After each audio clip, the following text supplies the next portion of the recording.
எல்லா புகழும் இறைவனுக்கே. இறைவன் கற்றுத் தந்ததை தவிர வேறு எந்த அறிவும் எனக்கில்லை. இன்னைக்கு எதை பத்தின பதிவு அப்படின்னு பார்த்தீங்கன்னா, விலமீன் பத்தின பதிவு. இந்த விலமீனை ஆங்கிலத்துல எம்பரர் ஃபிஷ் அப்படின்னு சொல்லுவாங்க.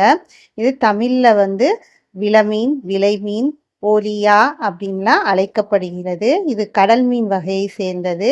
இந்திய பெருங்கடல் மற்றும் வங்காள விரிகுடா ஆகிய கடல் பகுதிகளில் அதிகமா வளரக்கூடியது.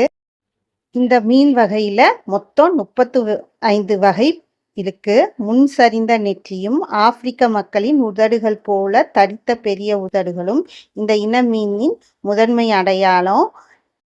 இந்த மீனின் இன்னொரு சிறப்பு என்ன அப்படின்னு பார்த்தீங்கன்னா, இதுல மற்ற மீன்களை போல் முட்கள் நிறைய இருக்காது. ஆனா நடுவுல மட்டும் முதுகுத்தண்டு போன்று இருக்கும். உடல் முழுவதும் சதைகள் உடையது. செதில்கள் பார்ப்பதற்கு டைமண்ட் ஷேப்ல இருக்கும். செதில்கள் ஆரஞ்சு நிறத்திலும் இருக்கும். இந்த மீன் பார்த்தீங்கன்னா, பாறைகளுக்கு 2 பாறைகளுக்கு இடுக்கிலை மறைந்து வாழும். இந்த மீன் பார்த்தீங்கன்னா ஒரு வகையில செப்பிலி இன மீனுக்கு உறவுக்கார மீன். சிறு கூட்டமாக வாழக்கூடியது இந்த விலமீன்.